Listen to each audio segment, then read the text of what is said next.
Welcome to our channel, a sacred space where broken hearts find healing, weary souls discover hope, and every hurting spirit is reminded they are deeply loved by God. Here, you'll find gentle words of comfort, powerful stories of redemption, and divine encouragement to walk through life's challenges with faith and peace. Whether you're feeling lost, overwhelmed, or simply seeking a quiet place to rest, this channel is for you. Subscribe and join us on this beautiful journey of spiritual renewal, one heartfelt step at a time. Because here you are never alone. You are cherished, and you are loved beyond measure. Chapter 1.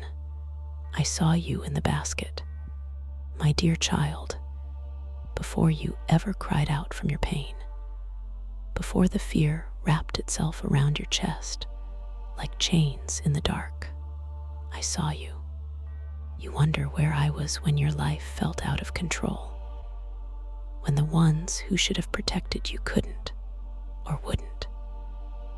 But I was there, just as I watched over the small, woven basket drifting through the Nile.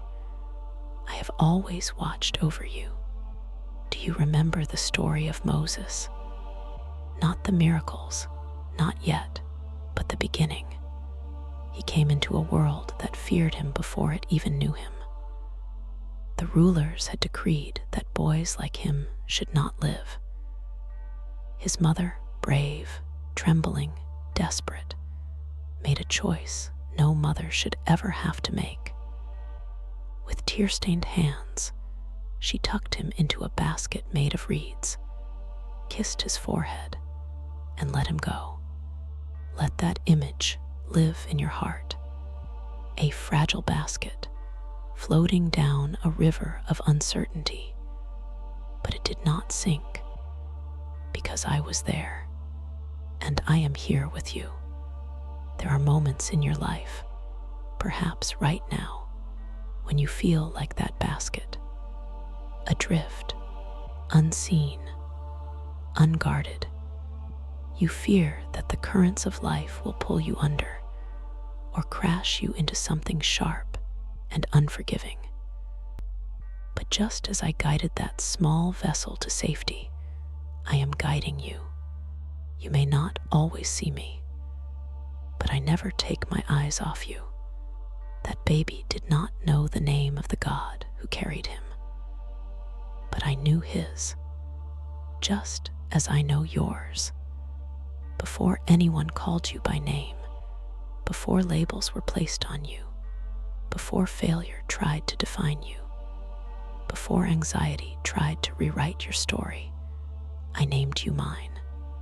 When Moses floated in silence, his story had not yet begun, but I had already written every word. The same is true for you. Your beginnings may have been broken. You may carry the scars of abandonment, trauma, or confusion. Maybe you were sent away emotionally, spiritually, or even physically. Maybe you feel like your basket has been drifting far too long, but I have not forgotten you. I have never turned away. You were not thrown away. You were placed carefully, intentionally, lovingly, even when it felt like you were let go. Do you see what I did with Moses? I turned what looked like loss into a lifeline. What felt like goodbye was the beginning of grace. What seemed like danger led directly into purpose. I took the hands that meant to harm, and I placed my plan in motion. Pharaoh's own daughter, a stranger, an outsider, was moved with compassion and became the one to raise the very child meant for destruction. That is who I am. I bring protection where there was none. I bring nurture where there was neglect. I bring redemption out of rejection. You too have been placed, not forgotten. The pain you feel now is real. I see how hard it is to trust when life has made you close your fists, guard your heart, and build walls. But my child, I am not like the others. I do not leave. I do not abandon. I do not sleep when you cry in the night.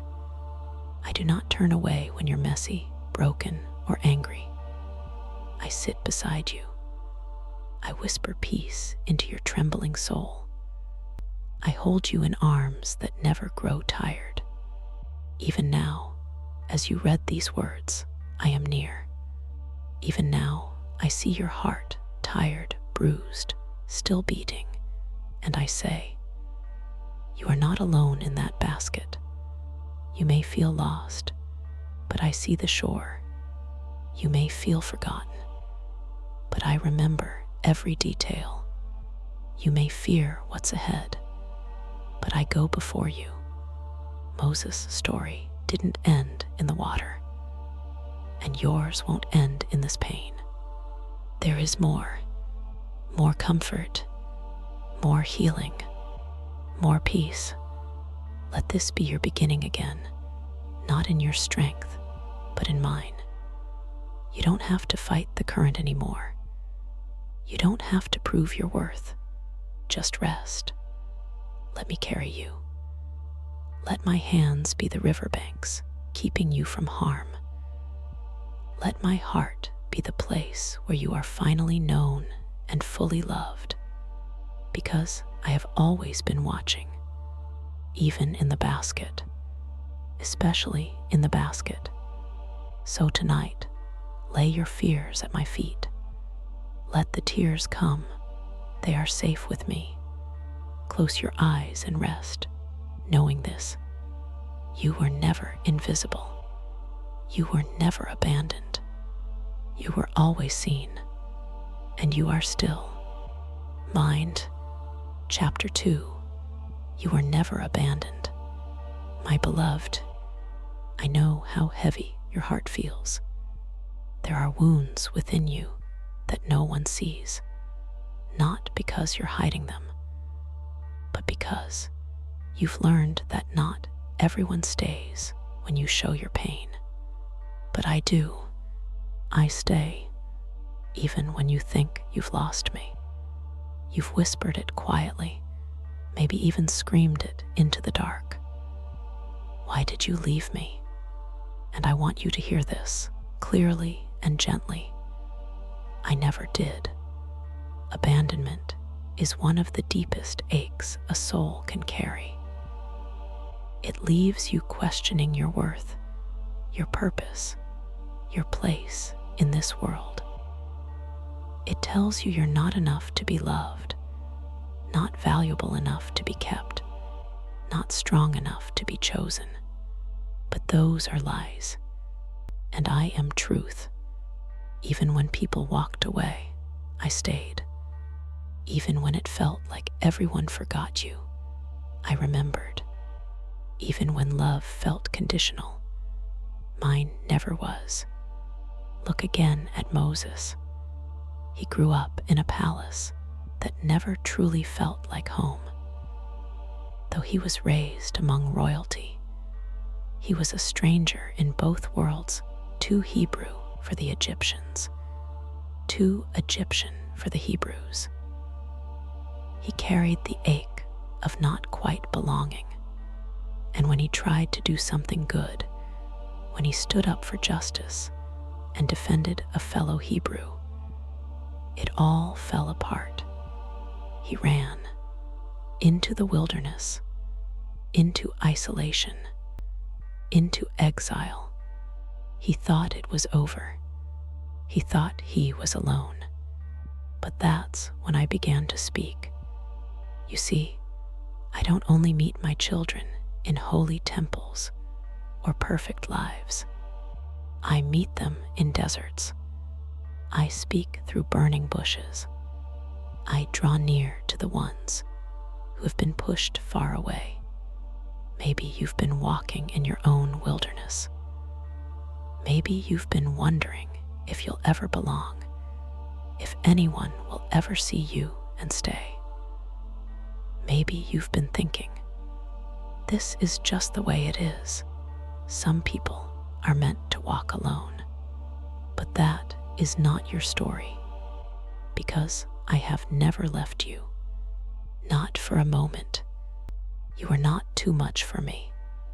Your tears never repelled me. Your silence never scared me. Your questions never made me turn away. I was there in the hospital room, in the broken home, in the night you thought you wouldn't make it through. I was there when the text never came, when the door slammed, when the words hurt deeper than you could explain. I was there when they forgot to say they loved you, when they left without reason, when they made you feel like you were the problem. But child, you are not the problem. You are the purpose. I made you with care, with intentionality, with love that will not be shaken, not by abandonment, not by rejection, not by what others failed to give. Moses thought he had ruined everything, that he would die alone in the desert, far from the people he tried to protect, far from the God he didn't fully understand. But I wasn't done.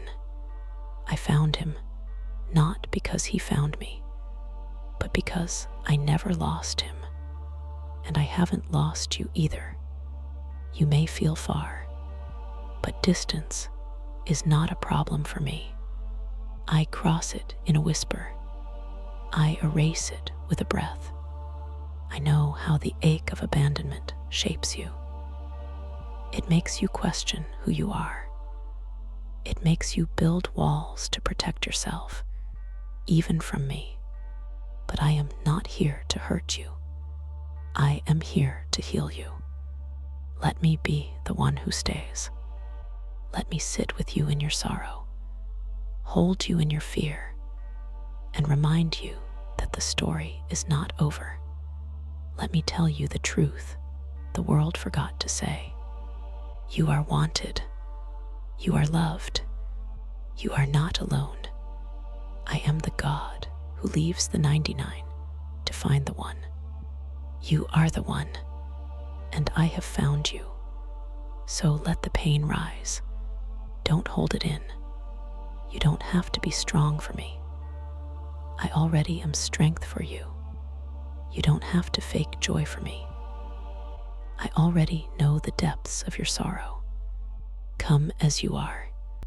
I will not walk away. Tonight, as the world grows quiet and the ache tries to return, remember this.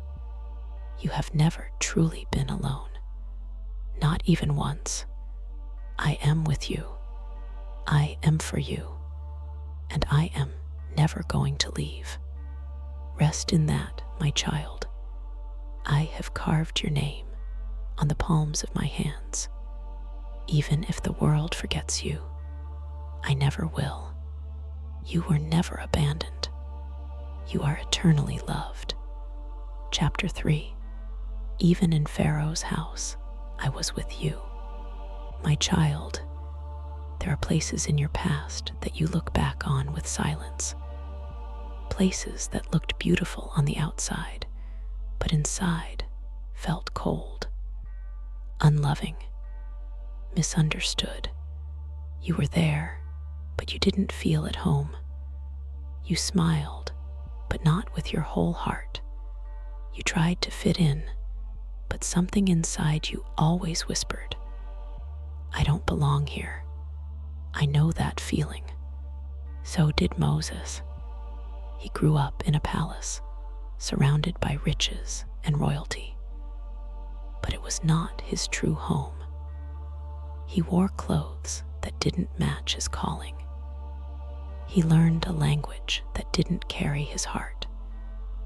And every time He looked into the eyes of those who served, those who suffered. Something inside him stirred, because deep down he knew, this is not who I am. Have you ever been there? In a job, a relationship, a place, a season where everything looked right from the outside, but something in your soul whispered, this isn't where I'm meant to stay. Sometimes I allow you to enter places that are not your forever, not because they're perfect, but because they will shape you. Even Pharaoh's house served a purpose. It taught Moses what injustice looked like from both sides, the one who suffered and the one who ruled. It made him sensitive to the cries of the broken, because deep in his heart, he remembered what it felt like to be one of them. You may not have grown up in a palace, but perhaps you've had your own Pharaoh's house. A place where you had to survive, where you couldn't fully be yourself, where you learned how to stay quiet, how to read people's moods before speaking, how to carry pain with dignity, because there was no one safe to hand it to. But I want you to know, I was there, not just watching, but weeping with you, strengthening you, whispering truth into your soul when all you heard were lies. You were never alone in that house, not when you were misunderstood, not when you were expected to perform, not when you felt like your voice didn't matter. I was with you when you had to grow up too fast. I was with you when you smiled through pain, because no one asked how you really were. I was with you when you sat quietly in a room full of people and still felt invisible. Pharaoh's house is not your identity. It is a chapter, not your title. And just like Moses, you are not meant to stay there forever. There will come a time when I stir something in your heart, a moment when your spirit rises up and says, there's more. I was made for something different. Don't ignore that whisper. That's me. I use discomfort to move you toward destiny. I use misfit moments to protect your calling. I use strange seasons to remind you that this world is not your true home. But even as you wait, even before the burning bush, even before the miracles, I want you to know that your worth has never been tied to your surroundings. You are not what that house said about you. You are not who they expected you to be. You are not a mistake in the wrong place. You are mine. You are my Moses, chosen, prepared, deeply loved. And I have always walked beside you, even in rooms where no one else understood your heart. Moses learned the customs of Pharaoh's palace, but he also learned compassion for the oppressed. Both would be needed. Both would serve his purpose, and both were under my control. So don't despise the chapters that felt foreign. Don't curse the seasons that stretched you. Don't think I abandoned you because the room was cold. I was in that room too. I was the warmth in your chest when the words hurt. I was the peace that helped you sleep when fear hovered in the dark. I was the love that covered you when no one else did. And I'm still here. I haven't left, not even for a moment. There is coming a time when I will call you out of the house, out of the fear, out of the old story, and into something holy, something new. something that looks like freedom. But before I call you out, let me remind you of this. Even in Pharaoh's house, I was with you. I was with you when you didn't feel seen. I was with you when you were becoming who I made you to be. I was with you when all you had was me. And that was enough. Tonight, let go of the shame of your past. Let go of the masks you had to wear. Let go of the ache of being misplaced. Because now you are found. You are seen. You are still mine. And I will never stop being with you. Not in the palace, not in the wilderness, not in the storm. I am the God who stays. Chapter 4. The fire that burned but did not consume you. My child, there are moments in life when the flames feel too close, when the pain feels like it will devour you, when you sit in the middle of something so fierce, so relentless, that you wonder if anything of you will be left on the other side. But I want you to pause, breathe, and remember this. The fire can burn, but it will not consume you. Do you remember Moses' moment in the wilderness? The sheep were wandering. The sun was relentless. His life felt far from glorious, far from meaningful. He had run from his past, buried his calling beneath fear, and settled into silence. Then the bush caught fire, but it did not burn up. It was not destroyed. It glowed bright, impossible, holy. And in that moment, he heard my voice for the first time. My child, what if the fire in your life is not there to destroy you, but to awaken you? What if the pain that burns is also the place where I begin to speak? You see, fire changes things. It exposes what is real. It removes what no longer serves. It draws attention. It awakens something within. And you, yes, you have walked through fire. You felt the heat of heartbreak, the burn of betrayal, the scorching weight of anxiety. You've stood in situations that seemed too much. You've cried, God, this is too hard. Where are you? I was there, not far away, not indifferent, not punishing, but present, right in the middle of the flames, just like I stood in the bush that burned without breaking. I have stood with you in every trial, in every sleepless night, in every moment when you felt like you wouldn't survive. You see, when I called Moses from the bush, I didn't shout from a distance. I dwelled in the flame, and that's where he met me. You are not alone in the fire.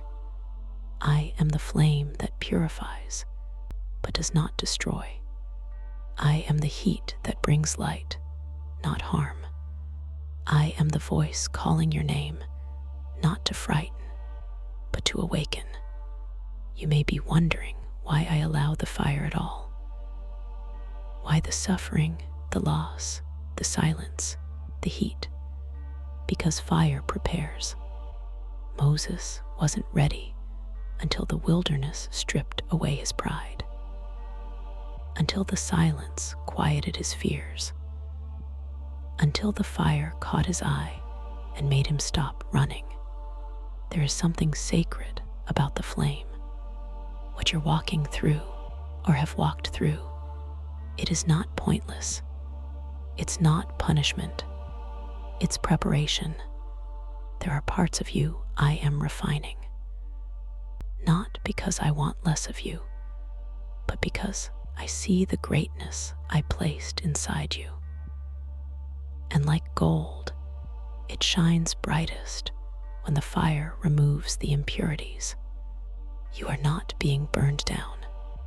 You are being built up. Do not fear the fire, my child. It is not your end. It is your beginning. Just like the burning bush, you will come out of this season shining, holy, set apart. People will look at you and say, "How did they survive that?" And you will smile, not because you were never in pain, but because I was in it with you. Let me whisper this to your tired soul. You are still standing. Yes, the flames came. Yes, the winds blew. Yes, the pain was real.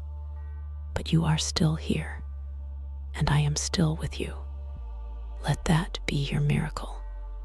Not that the fire never came, but that it did not consume you. There is beauty in what remains. There is strength in your ashes. There is holiness in your scars. This fire, this exact one, is where your calling will be revealed. Just as I called Moses by name, I am calling you. Take off your shoes, child. This ground, this moment is holy.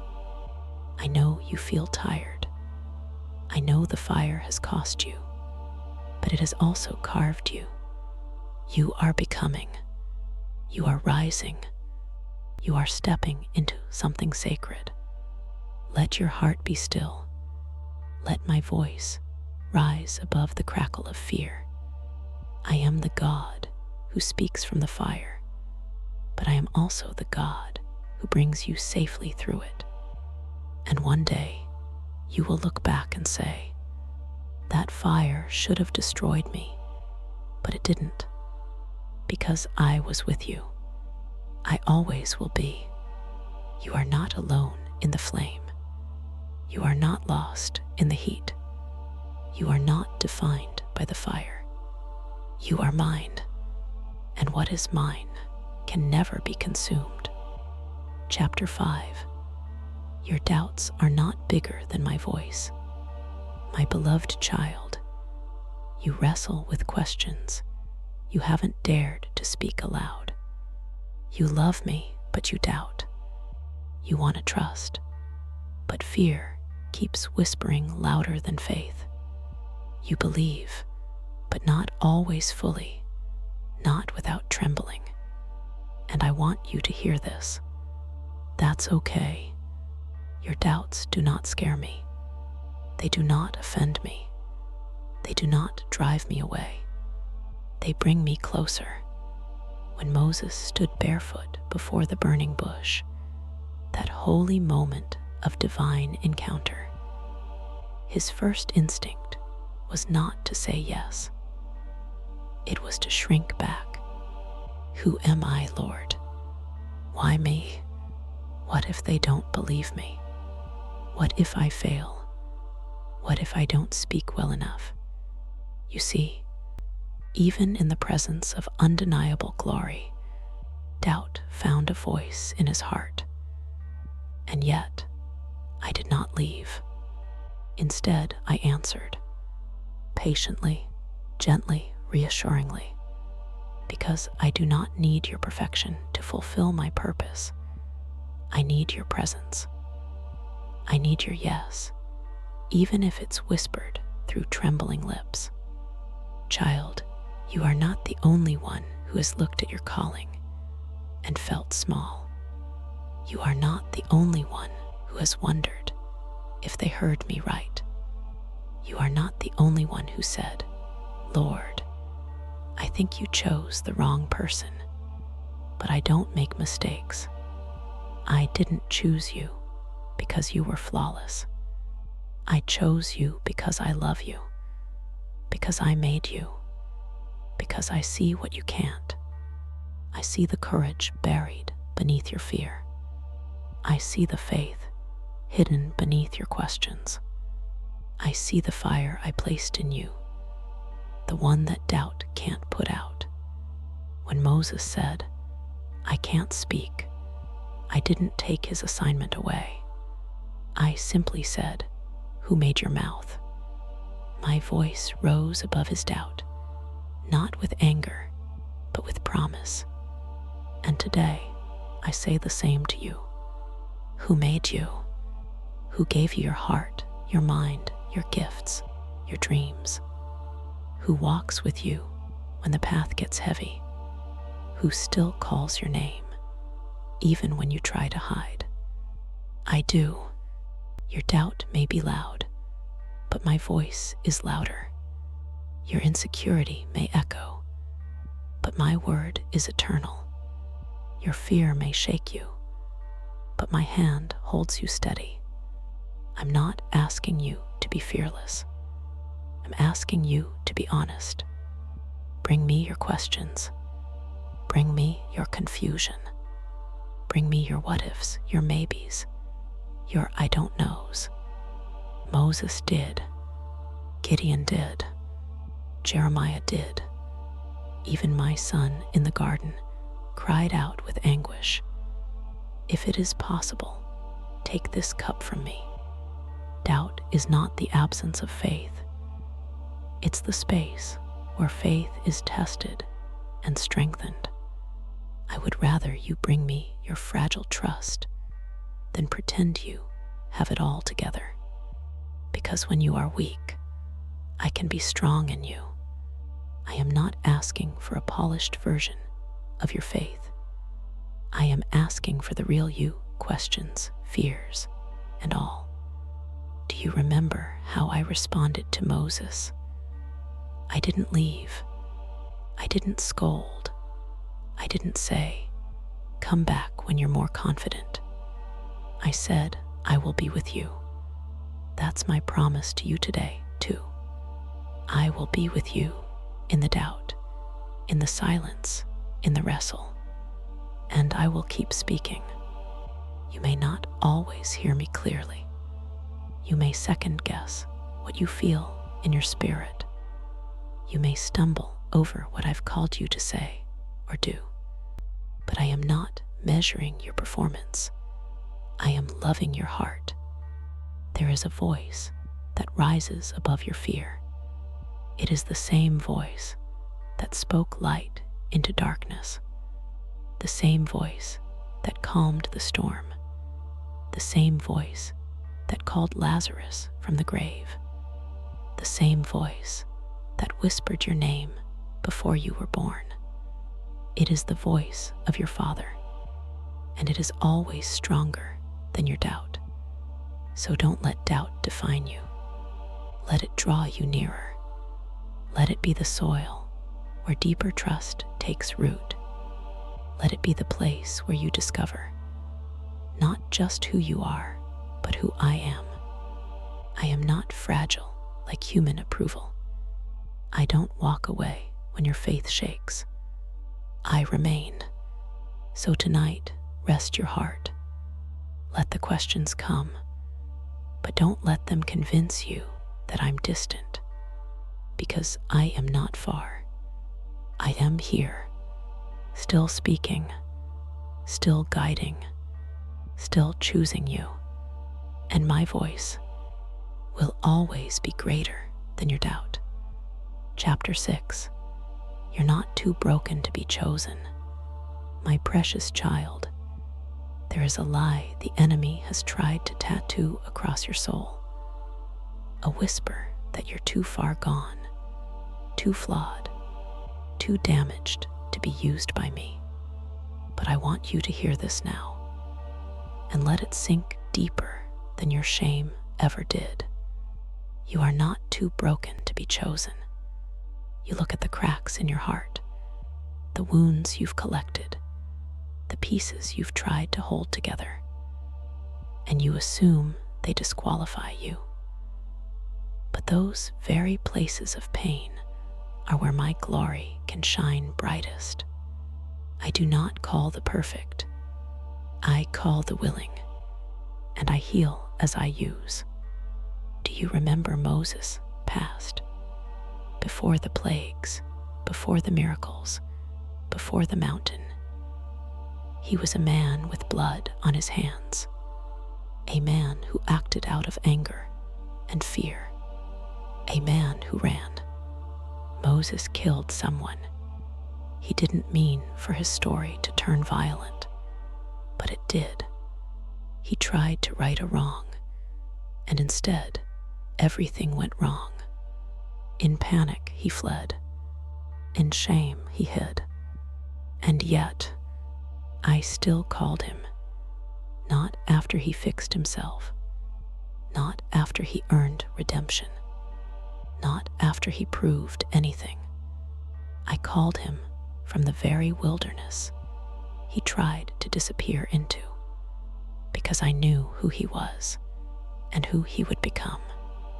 You too have a wilderness, a chapter you avoid, a memory that tightens your chest, a version of yourself you wish had never existed.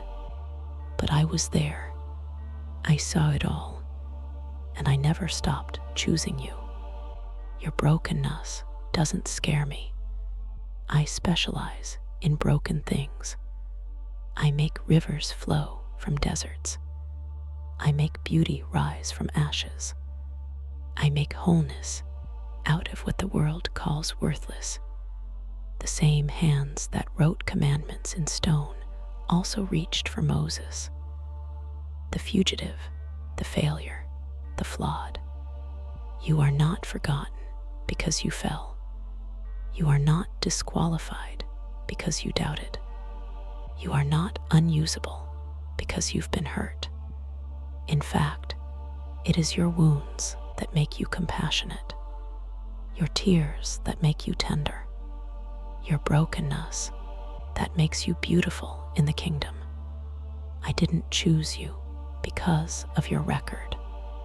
I chose you because of your heart, a heart that still beats with desire for me, even after the damage, a heart that aches to love, even after betrayal, a heart that wants to believe again, even after disappointment. That heart, even trembling, even bruised, is holy to me. When Moses stood before me and said, "Who am I to do this?" I didn't answer with a resume. I answered with my presence. I will be with you. That's always been the point, hasn't it? Not that you're enough on your own, but that I am enough within you. When you say, "I'm too broken," I say, "I'm your healer." When you say, "I've failed too many times," I say, "My mercy never runs out." When you say, "I'm not worthy," I say, "You are mine." Child, you don't have to come to me with everything fixed. Come to me with what's left. Come to me with the pieces. Come to me with the mess. I'll meet you there, because my son too was broken. Broken for you, wounded for you, pierced so you could be whole. This is the heart of redemption. Not that you escaped the pain, but that I entered it with you. And now I'm rebuilding what was shattered. You are not beyond use. You are not beyond grace. You are not beyond love. You are chosen not in spite of your past, but because I will use even that. I will take your brokenness and turn it into a testimony. I will take your pain and turn it into compassion. I will take your regret and turn it into wisdom. You are the one I want. Yes, you, with all your scars, with all your questions, with all your history. I have a purpose that only you can fulfill, and no one, not even you, can cancel the calling I've placed on your life. So breathe. Let the shame fall away. Let the voices of your past lose their grip, and hear my voice instead. You're not too broken to be chosen. You are loved. You are called. You are mine, and I never make mistakes. Chapter 7. When you stutter, I will speak for you. My dear child, you've been silent too long, not because you have nothing to say, but because fear has made you question the worth of your voice. You hesitate before speaking. You second-guess what rises in your spirit. You feel the weight of every word, unsure if they will be enough, or if they will fall flat, misunderstood, or dismissed. You've stuttered, maybe not with your mouth, but with your courage. And still, I say, you are the one I want to speak through. Do you remember what Moses said to me when I called him? O Lord, I am slow of speech and tongue. He didn't just doubt his ability. He feared his weakness would ruin my plan. He looked at his limitation and said, surely you meant to call someone else. But I didn't. I never do. I choose the stutterer to speak to kings. I choose the insecure to confront injustice. I choose the soft-spoken to carry thunder, because I am not limited by your limits. Moses thought his speech disqualified him, but it was the very thing I would use to show my power. His stammer didn't stop the plagues. It didn't stop Pharaoh from hearing the truth. It didn't stop a nation from being freed. And your voice, even if uncertain, will not return void. I created your mouth. I know its hesitations. I know the tremble behind your words. And I say again, I will speak for you. You don't need eloquence. You need willingness. You don't need to impress. You need to trust. When I called Jeremiah, he said, I do not know how to speak. I am too young. And I answered, do not be afraid. I have put my words in your mouth. I say the same to you today. Your words matter. Your story matters. Even when you whisper, heaven listens. I see the moments when you've swallowed your truth because of past rejection, when you've chosen silence because people didn't value your voice before, when you've rehearsed what to say, only to remain quiet because fear spoke louder. But I am healing that now. I am removing the weight from your tongue. I am restoring confidence to your spirit. I am reminding you, you are heard, you are seen, and you are sent. Child, you don't have to say it perfectly.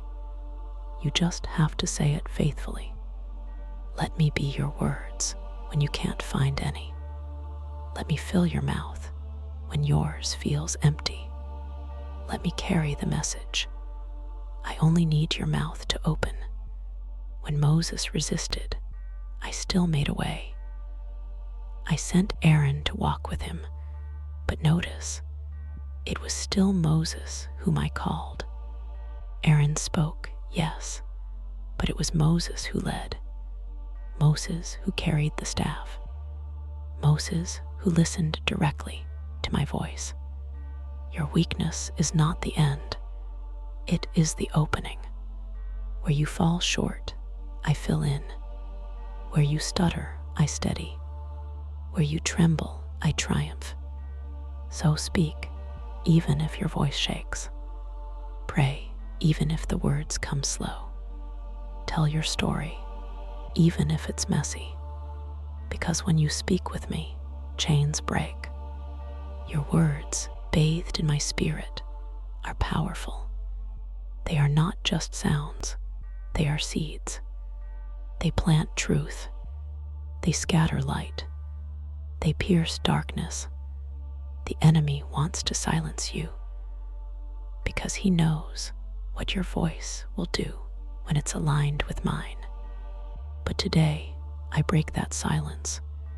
Today, I remind you, I am your voice. I am your strength. I am your message. And your story, with every pause, every stutter, every raw confession, will bring freedom to someone else. Don't wait until you feel ready. Readiness is not a requirement for obedience. Just speak. I'll do the rest. And if all you can say is, God, I'm afraid, then say it. That too is a holy prayer. Let me turn your fear into fire. Let me turn your whisper into a roar. Let me turn your broken sentences into sacred testimony. Because when you stutter, I will speak for you. I always have, and I always will. Chapter 8. Signs and wonders begin in obedience. My child, you long to see the miraculous. You pray for breakthrough, for healing, for a sign that I'm moving in your life. And I hear you. I always hear you. But I want to whisper something sacred to your heart today. Miracles don't start with spectacular power. They start with simple obedience. Moses stood barefoot on holy ground, overwhelmed by the fire that did not consume. He trembled at my voice, unsure, afraid, and deeply aware of his own inadequacies. But I didn't ask him for perfection. I didn't ask for a flawless plan. I asked for trust. I said, "What is that in your hand?" And he answered, "A staff." Something so ordinary. A shepherd's tool. A piece of wood worn by time and weather. Something he used every day without a second thought. And yet, it was the very thing I would use to display my power. Not because the staff was special, but because obedience made it holy. That simple act, dropping the staff when I said to, opened the door to signs and wonders. The miraculous began with surrender. Moses had to release what he thought he understood. He had to let go of control. He had to obey before he saw what I could do. So must you. You ask for change, for doors to open, for storms to calm. And I want to give good things to you because I am your Father, but I am also forming you.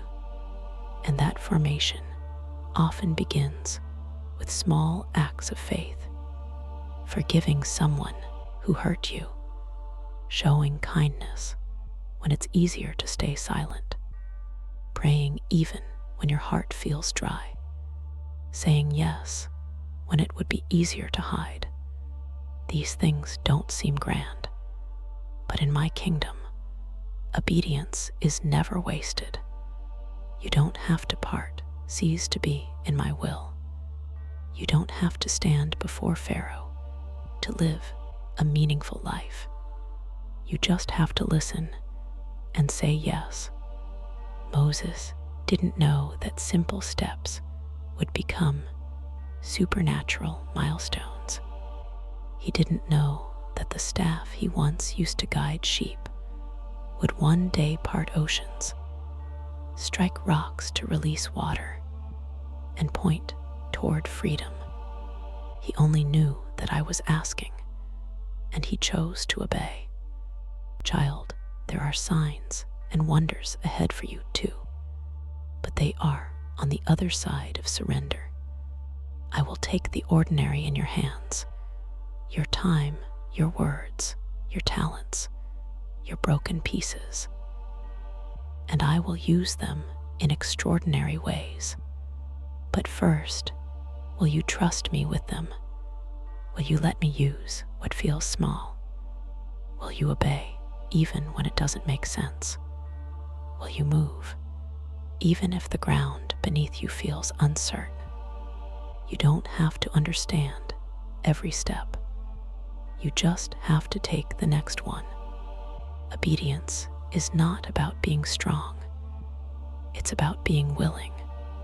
It's about believing that I am strong enough to carry you. Look at every miracle in Scripture, and you'll find obedience standing quietly behind it. Noah built the ark before the rain came. Abraham walked up the mountain before the ram appeared. Esther stepped into the throne room before the king extended his scepter. The disciples passed out 5 loaves and 2 fish before the crowd was fed.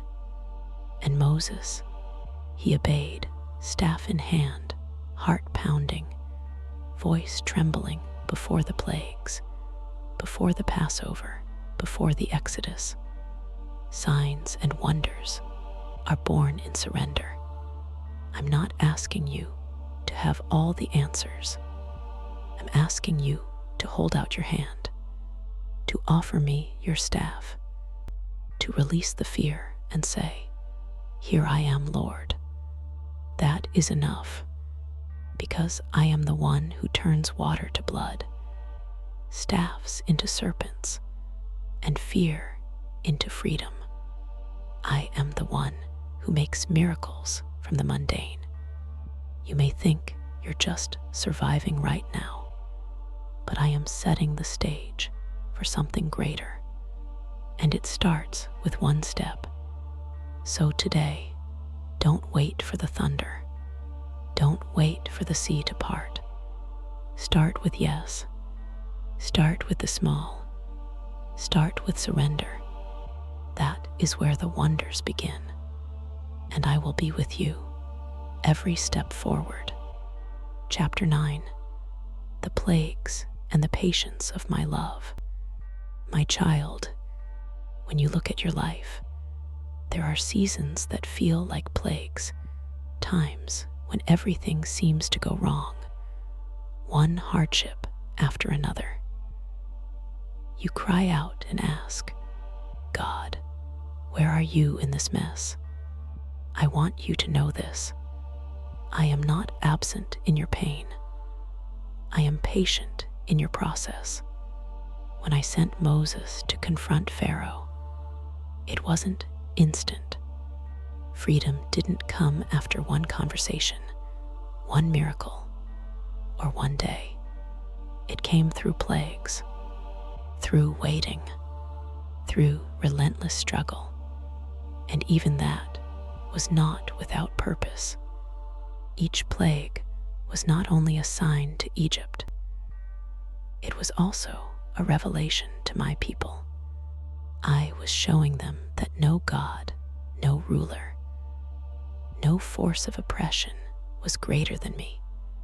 I was preparing them to leave behind slavery, not just in body, but in spirit. And sometimes I am doing the same with you. There are things I'm removing from your life that have held you captive for too long. Mindsets that enslave you, fears that dictate your choices, patterns that keep you walking in circles instead of stepping into promise. You feel the shaking, the discomfort, the waiting, but I am not angry with you, just as I was patient with Pharaoh.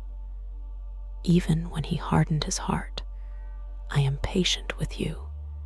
Even when you hesitate, even when your faith flickers, I never stop loving. I never stop pursuing. I never stop working for your freedom. You may ask, why didn't you just snap your fingers and set them free? Because, child, I care more about transformation than transaction. I was not just delivering them from Egypt. I was delivering Egypt from within them. And with you, I am not just removing the pain, I am restoring your identity. If I answered your every prayer immediately, without any stretching, would you trust me only for what I give? Or would you trust me for who I am? The waiting, the testing, the difficulty. These are the spaces where your roots grow deeper, where your trust matures, where your eyes begin to recognize my fingerprints in everything. I am not cruel in the waiting. I am committed, just like I gave Pharaoh chance after chance to listen. I give your heart space to open, to learn, to grow. But make no mistake, I will always fight for your freedom. I will disrupt what is harming you. I will expose what is false. I will send plagues if I must, not to harm you, but to set you free. When it hurts, remember, my love is not the absence of discipline, it's the presence of patience. Each plague that struck Egypt also revealed my power to Israel. They saw the Nile turn to blood and learned that I am the God over nature. They saw darkness fall and learned that I am the God of light. They saw death come to the firstborn and learned that I am the God who saves by the blood. What feels like devastation may, in time, reveal a deeper deliverance. You may not see it now, but I'm working in layers. Behind every no is a deeper yes. Behind every closed door is a protected heart. Behind every long season is a love that is teaching you to walk, not crawl. I want your freedom to last, not just for a moment, but for a lifetime. So I wait, and I walk with you, and I whisper, keep trusting me, even when the nights feel long, even when the breakthrough seems distant, even when you see no sign of change. I am still here, patient, present, unchanging. The plagues were not permanent, but my love is. And in the end, it was my love that led them out. My love that parted the sea. My love that covered them with a cloud by day and fire by night. My love that made a way where there was none. So today, even in the waiting, even in the struggle, even in the season of plagues, know this: you are not forgotten. You are not being punished. You are being led. I am not in a hurry, because I care more about your healing than your haste. Let your soul rest in this truth. You are loved with a love that is patient enough to wait with you and powerful enough to deliver you. Your freedom is coming, and I will walk with you every step of the way. Chapter 10. The blood that covered the door. My beloved child, there are moments when protection seems invisible, when danger feels so close that your heart races in fear. You wonder if there is anything strong enough to keep you safe, anything that can shield your soul from harm. In those moments, I want you to remember the story of the Passover, when a simple act of faith became the difference between death and life. Do you see the blood on the doorposts? A mark of obedience, a sign of trust, a boundary between destruction and deliverance. I asked my people to paint lamb's blood on their doorframes, a humble act, yet powerful beyond measure. That blood was not magic. It was not the blood of the Lamb itself that saved them, but the obedience behind it, the willingness to trust my word when everything seemed uncertain. I ask the same of you. There are doors in your life, boundaries you must mark with faith and surrender. There are fears you must face with courage.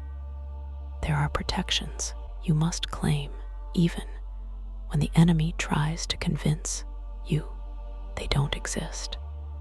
You may feel vulnerable. You may feel exposed. You may feel like the storm is just outside, waiting to break in. But I am the one who sets the mark of protection. I am the one who stands as a shield. I am the one who covers you with a love stronger than any fear. The blood on the door was a sign, a promise that death would pass over those who trusted me. And you too are covered not by lamb's blood, but by the precious blood of my Son, shed for you, not to condemn, but to protect.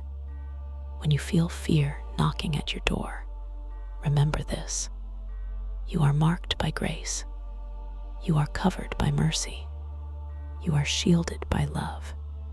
The enemy may try to enter your heart with doubt, pain, or despair, but your faith is the seal that keeps the darkness at bay. Every time you choose to trust me, even when you're afraid, you paint the doorpost of your soul with that sacred blood. You create a boundary that no evil can cross. You declare that you belong to me. You live in the place where death cannot enter. Do you feel weak? Remember the strength in obedience. Do you feel small? Remember the power in simple faith. Do you feel overwhelmed? Remember that protection is not about your might. It is about my promise. Just as I led the Israelites out of Egypt, passing through danger without harm, I lead you through your battles with my hand over you. There will be moments when the enemy looks like it's winning, when the darkness looms, when you feel like giving up. But remember the blood. Remember the promise. I am your protector, your refuge, your shield, and nothing can snatch you from my hand. Let this truth be your peace tonight. You are covered. You are marked. You are safe. Rest beneath the shadow of my wings. Let your heart be still, because the blood that covered the door still covers you, and it is enough. Chapter 11. I go before you in the night. My precious child, night falls, and with it comes silence, but also shadows. You feel the weight of darkness pressing close, the cold creeping into your bones, the loneliness settling deep within your heart.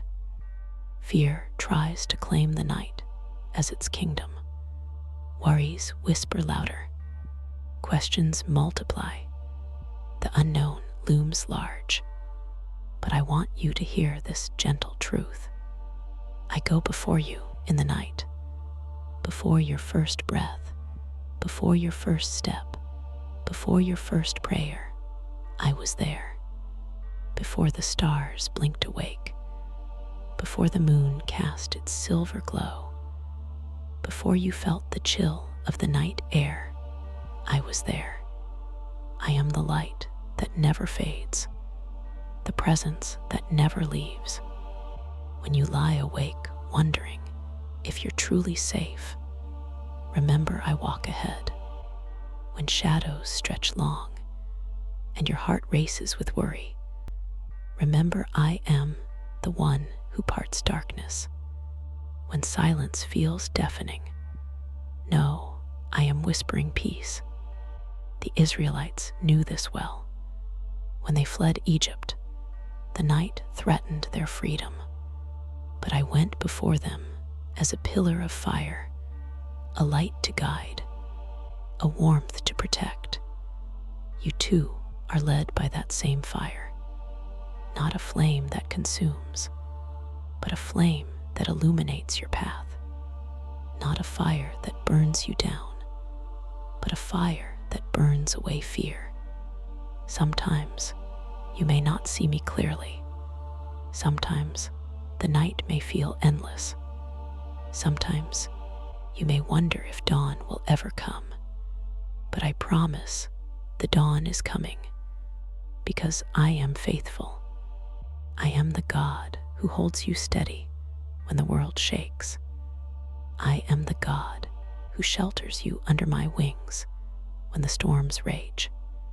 I am the God who fights for you when you feel powerless. Child, night is not the end. It is a canvas for my light, a stage for my miracles, a place where your faith is refined and your hope is born anew. When fear tries to rule your mind, reach out to me. Call my name.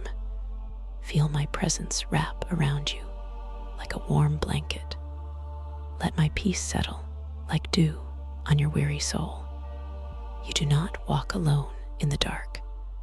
I walk before you, beside you, behind you, even when you cannot see the way. I have already made it clear. Even when you stumble, I am steadying your steps. Even when you fear the night, I am your everlasting light. Let your heart be still and know you are safe, you are loved, you are held. I go before you in the night, so you can rest without fear, knowing that no darkness is too deep for my light. So tonight, close your eyes with trust. Let the quiet wash over you. Let my love be the lullaby that carries you to peaceful sleep, because I am with you always. Chapter 12. Even the sea listens when I command. My beloved child, there are moments in your life when the storms rage fiercely. Waves of fear, anxiety, and uncertainty crash against your soul. The winds howl doubts into your mind, and the waters threaten to overwhelm you. You may feel powerless, tossed by circumstances beyond your control, wondering if peace will ever return. But I want you to remember this truth. Even the sea listens when I command. When Moses stood before the Red Sea, the Israelites were trapped. The waters stretched endlessly before them, and the enemy was closing in behind. There was no clear path, no obvious escape, just impossibility. Yet I spoke a simple command, and the waters obeyed. I parted the sea, creating a way where there was none. My child, the same power that calmed the sea is at work in your life. No matter how overwhelming your situation seems, no matter how impossible the way forward looks, I am able to make a path for you. The storms you face are not bigger than my power. The chaos around you is not beyond my control. You may feel trapped. You may feel surrounded. You may feel fear creeping in. But do not forget, I am the God who commands the seas to part. I am the God who stills the storm with a word. I am the God who walks with you through the waves. Sometimes your miracle begins when you step forward in faith, even though the path is unclear. Moses lifted his staff, a symbol of obedience and trust, and the sea obeyed my voice. I call you to do the same. Lift your hand in surrender. Raise your heart in trust. Step forward, even when the way is hidden. I will make a way. You are not alone in the waters. I am with you, leading you through. When fear says, you cannot cross, I say, I have already parted the waters for you. When doubt whispers, you are trapped, I say, I am the way, the truth, and the life. When your heart trembles in the storm, I say, peace, be still. Remember, my power is made perfect in weakness. When you feel most vulnerable, my strength surrounds you. You are held, you are protected. You are loved beyond measure. So take courage. Step forward into the unknown. Trust that the sea will part at my command. I am your refuge in the storm, your guide through the waves, your peace in the chaos. Tonight, let my power calm your heart. Let my presence still your mind. No matter how fierce the sea may roar, I am greater, and I will lead you safely home. Chapter 13. When you walk through waters, you will not drown. My precious child, life's waters can be overwhelming. You may feel like you're sinking, drowning beneath the waves of worry, pain, and uncertainty. The currents pull hard, and sometimes it feels impossible to keep your head above water. But I promise you this, when you walk through waters, you will not drown. The journey of the Israelites through the sea was not easy. They stepped into the unknown, the water deep and wide, the enemy closing in behind them. But I was there, not just as a distant observer, but as a powerful protector. I did not promise them smooth sailing. I promised my presence, and I promise you the same. When the storms rage and the waters rise, do not be afraid. You are not abandoned. You are not forgotten. I am holding you in the palm of my hand. I am guiding every step you take. I am the rock beneath your feet. You may feel the chill of the waves. You may feel the struggle to keep moving forward. You may question how much longer you can endure. But your endurance is not what saves you. It is my presence. I will carry you when your strength falters. I will lift you when your spirit is weary. I will walk beside you through every storm. Do you remember the psalmist's words? When I pass through the waters, you will be with me. And through the rivers, they shall not overwhelm me. This is not just poetry. It is my promise to you. Your trials are not meant to drown you. They are meant to reveal my faithfulness. There is a purpose in every wave you face, a lesson in every current, a testimony waiting to rise from the depths. You will come out stronger. You will come out braver. You will come out with a story of survival and hope. When you walk through waters, you do not walk alone. I am your shield. I am your strength. I am your peace. So do not fear the flood. Do not fear the storm. Do not fear the unknown. Step forward in faith. Hold onto my hand. Trust that I will lead you safely to the other side. You will not drown, because I will never let go. Rest in this truth tonight. Let your heart be calm. Let your spirit be still, because when you walk through waters, You will not drown. You will walk with me, and that is more than enough. Chapter 14.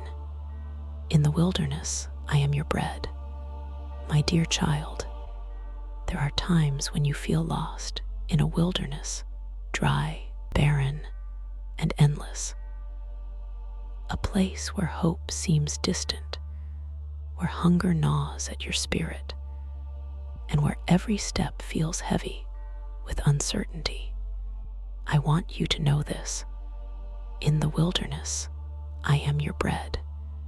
When the Israelites wandered in the desert, their bodies ached with hunger. The land was harsh. The journey was long. Fear threatened to take hold, but I did not leave them to perish. I provided manna, bread from heaven each morning, fresh and enough for the day. I did not give them a mountain of food all at once, because I wanted them to trust me daily, to rely on me moment by moment, to learn that I am the sustainer of life, even in the hardest places. You too may find yourself in a wilderness season, a time when your soul feels empty, your dreams seem distant, and your strength is fading. You hunger for peace. You thirst for comfort. You long for nourishment beyond the physical. And I am here. I am your daily bread, your sustenance, when all else fails. You don't need to gather more than today's portion. You don't need to look too far ahead. You only need to take my hand and trust that I will provide.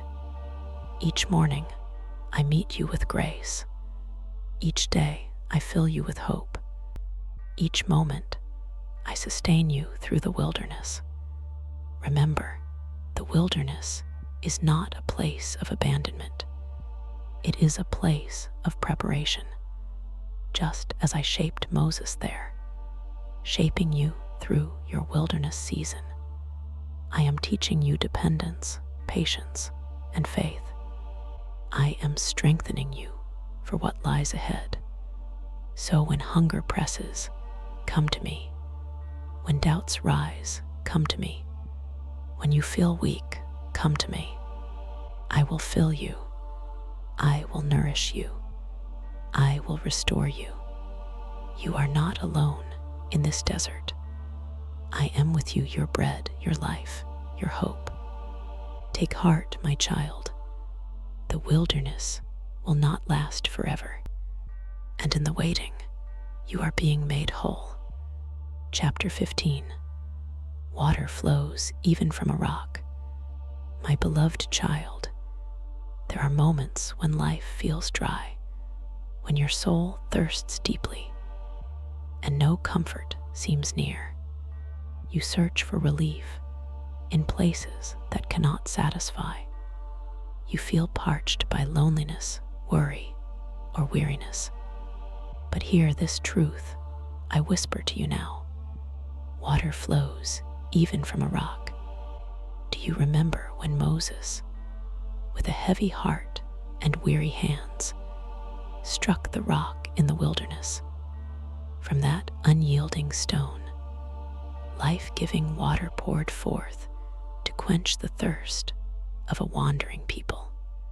That rock, cold and hard, became a source of refreshment, a symbol of my grace flowing through even the hardest places. Your heart may feel like that rock sometimes, dry, cracked, and worn down by trials. You may wonder if anything good can ever come from your pain or your past. You may feel as though your spirit is parched beyond repair. But I say to you, from the hardest places, I bring forth living water. Even when you cannot find the stream, I provide the flow. Even when your soul feels barren, I offer nourishment. Even when hope seems lost, I pour out restoration. The rock in the wilderness was not a miracle because of what it was, but because of what I made it. In your dryness, I am working. In your emptiness, I am filling. In your weakness, I am strength. You do not have to pretend to be full or strong. You do not have to carry the burden alone. You only need to come to me with an open heart. I am the wellspring of life. I am the river that never runs dry. I am the water that refreshes the weary soul. When you feel like there is no hope, remember the rock. Remember that even the most unlikely places can overflow with my grace. And when you feel too broken or too empty to go on, remember this: I am able to bring water from the driest stone. I am able to heal the most shattered heart. So drink deeply of my love today. Let it wash over your spirit and cleanse your doubts. Let it refresh your soul and renew your strength. You are not alone in your thirst. I am with you, a living fountain, offering all you need. Hold on, my child, even when the desert seems endless, even when the rock seems unyielding. Water flows, and my love flows even more. Chapter 16. When you feel lost, look at the cloud. My precious child, there will be days when you feel lost, adrift in confusion, uncertainty weighing heavy on your heart. The path before you may seem unclear, the journey long and winding. You may question which way to turn, which step to take. In those moments, I want you to remember this. When you feel lost, look at the cloud. When the Israelites traveled through the wilderness, they did not navigate by sight alone. They followed a pillar of cloud by day, a visible sign of my presence guiding them. That cloud was their compass, their reassurance, their promise. No matter how vast the desert, no matter how many detours or delays, the cloud led them. You too have a pillar of cloud to guide you, though it may not be as visible as theirs. I am that cloud for you. Sometimes my guidance is clear and unmistakable.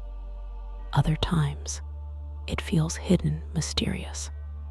Sometimes the cloud covers, conceals, and feels like silence. But always, it is my presence.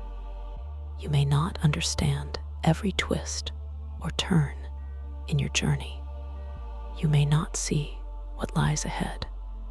You may feel overwhelmed by the unknown. But trust me, trust the cloud.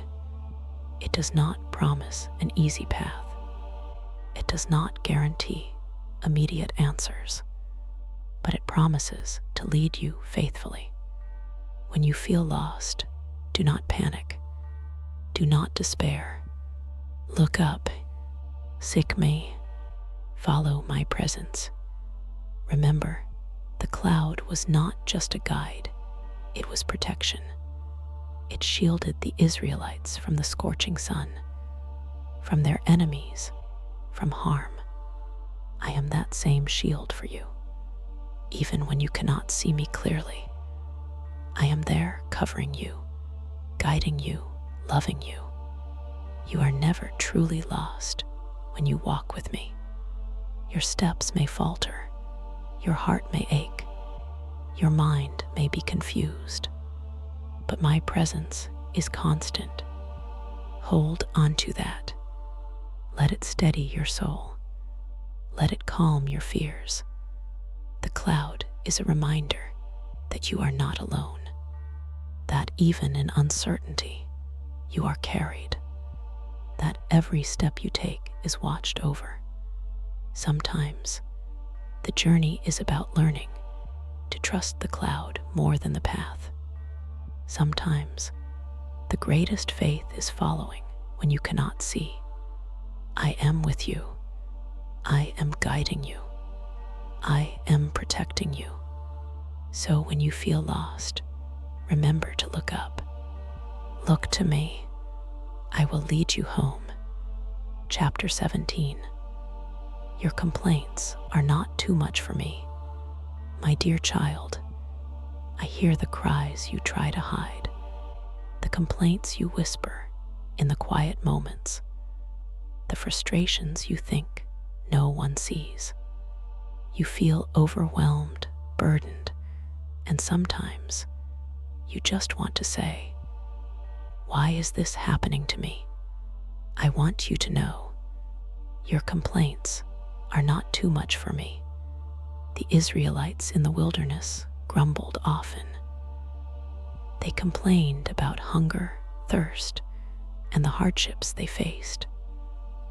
They doubted, questioned, and sometimes even rebelled. And I did not turn away. Instead, I listened. I provided manna for their hunger, water from the rock for their thirst. I remained faithful, even when their hearts wavered. You may feel like your struggles are too big, your pain too heavy. You may worry that your complaints will push me away. But my child, I am not distant or unapproachable. I am near. I am your refuge. Bring me your honest feelings. Bring me your tears, your anger, your weariness. I can handle your complaints. I want you to be real with me. There is freedom in laying down your burdens and speaking your truth. You do not have to carry everything alone. You do not have to pretend that everything is okay when it is not. I am your safe place. When you feel overwhelmed by life's challenges, cry out to me. When you are frustrated with your circumstances, share it with me. When you feel unseen and unheard, know that I am listening. Your voice matters. Your feelings matter. Your journey matters. I understand your pain because I have walked with you through every trial. I am not surprised by your struggles. I am moved by your heart. Even when you complain, my love for you does not waver. I am patient. I am compassionate. I am steadfast. So do not hold back your cries. Do not silence your heart. Let me carry your burdens. Together, we will face each hardship. Together, we will find strength. Remember, my child, I am with you always. Your complaints are not too much for me. They are the language of a heart seeking hope. Speak freely, trust fully, rest deeply, because you are loved beyond measure. Chapter 18. When you want to give up, remember Egypt.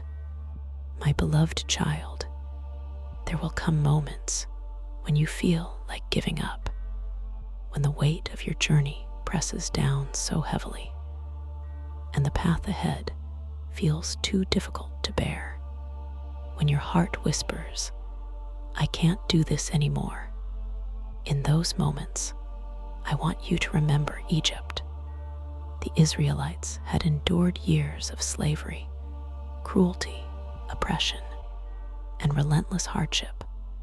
Their backs were bent, their spirits broken, and hope was a distant dream. Yet in the midst of that darkness, I was working. I was preparing to lead them out of bondage into freedom. You may feel like you are in your own Egypt right now, trapped in circumstances that seem impossible to escape. You may feel weary and broken, longing for relief. But hear this truth. Remember Egypt, because that place of captivity was not the end of the story. The Israelites did not remain slaves forever. I heard their cries. I saw their suffering. I answered with mighty acts of deliverance, and I am doing the same for you. When you want to give up, look back at how far you've come. Remember the chains that have already been broken. Remember that I am the God who makes a way when there seems to be none. I am the God who parts seas, who brings manna in the wilderness, who leads with a pillar of fire and cloud. I am your deliverer. Your Egypt is not your destination. It is the place I will lead you out from. So hold on, my child. When the journey is hard and your strength fails, lean into me. I will renew your hope. I will restore your courage. I will carry you through. Do not give up. Your freedom is closer than you think. Remember Egypt. Remember the faithfulness of your God. You are not alone. I am with you. I will never leave you. Keep going. The dawn is coming. Chapter 19. You are not alone at Mount Sinai. My precious child, there will be moments in your life when you stand at your own Mount Sinai, places of challenge, change, and revelation. Times when the air feels thick with anticipation, and your heart pounds with both fear and hope. You may feel alone on that mountain. You may wonder if anyone understands the weight you carry or the choices before you. But hear me now. You are not alone at Mount Sinai. When Moses ascended the mountain, he entered a holy encounter. Clouds covered the summit. Thunder roared. Lightning flashed. The ground trembled beneath his feet. It was overwhelming. It was awe-inspiring. It was terrifying. And yet, he did not face it alone. I was there speaking, revealing, guiding. I was present in every thunderclap and every silent moment. I was the voice calling him forward. You too may find yourself on a mountain, facing decisions that feel impossible, waiting for answers that seem slow in coming. The weight of your journey may press down. Fear may whisper lies. Doubt may cloud your vision. But I am with you. You are not abandoned. You are not forgotten. You are not alone. Even in the midst of thunder and fire, my presence surrounds you. I walk beside you, holding your hand, steadying your steps. Mountains are places of transformation. They are places where you see the world differently, where your faith deepens, where you hear my voice more clearly. I am calling you higher, child, not to leave you isolated, but to bring you closer to me, to your purpose, to the fullness of life I have planned for you. Don't fear the mountain. Don't turn back because of the storm. Step forward with trust. Remember, Moses did not receive the commandments alone. I gave him the law, but I also gave him assurance, my covenant, my promise, my presence. You are invited into that same covenant. You are held by the same promises. So when you stand at your mountain, remember this. You are not alone. I am with you. I will guide you I will provide what you need. Lift your eyes, listen closely, and know that the voice you hear is mine. You are my beloved child, called, chosen, and cherished. Together we will climb higher. Chapter 20. These commandments were written in love. My beloved child, when you think of commandments, you might imagine rules and restrictions, limitations placed upon you, demanding obedience and discipline. You may feel burdened by expectations, weighed down by what you cannot do, but I want to reveal a deeper truth to you today. These commandments were written in love. When I gave the 10 Commandments to Moses on Mount Sinai, it was not to chain a people in fear. It was to guide them into freedom, to lead them into a life filled with purpose, peace, and relationship. Each commandment is a reflection of my heart, a blueprint for living in harmony with me and with others. When I say, honor your father and mother, it is not just about respect. It is about nurturing love and connection, building a foundation of trust and care. When I say, you shall not steal, it is not just about possessions. It is about integrity, respect for others, and living honestly. When I say, you shall not bear false witness, it is about truth, because truth sets you free from the chains of deceit and confusion. Each commandment is an invitation to live in the fullness of my love, a love that heals, restores, and transforms. You may have felt overwhelmed by rules in your life, but I want you to know that my commandments are not a checklist to earn my love. My love is a gift, freely given, unearned, and unwavering. These commandments guide you because I want the best for you. I want to protect your heart, your relationships, and your soul. They are pathways to peace in the midst of chaos. They are boundaries that keep you safe in a world that can be harsh and unforgiving. When you follow them, you step into the life I designed for you, a life marked by joy, freedom, and deep connection. You are not called to obey out of fear or obligation. You are called to obey out of love, because love honors, love respects, love speaks truth, love forgives, and my commandments are a reflection of that love.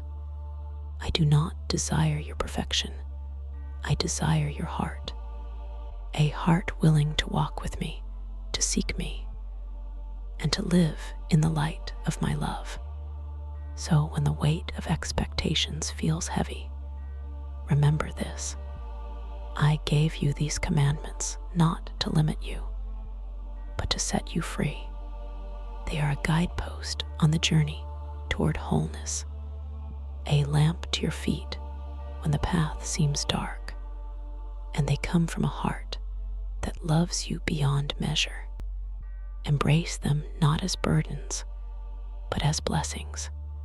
Follow them not out of duty, but out of devotion, because my love is the foundation of all I ask. You are cherished, you are treasured, and my commandments are written in the language of love. Chapter 21. When you fall, I remain faithful. My dear child, there will be times when you stumble, times when you fall short of your hopes, your intentions, your own expectations, times when the weight of your mistakes feels heavier than you can bear. You may feel ashamed. You may want to hide, You may fear that you have lost my love, but hear this truth deeply. When you fall, I remain faithful. My faithfulness does not depend on your perfection. It does not waver when you falter. It does not retreat when you fail. Like the father who ran to embrace the prodigal son, I am waiting with open arms. I do not keep a record of your wrongs. I do not hold your mistakes against you.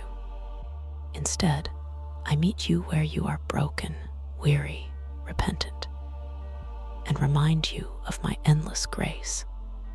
Moses knew this well. He was a man marked by both courage and failure.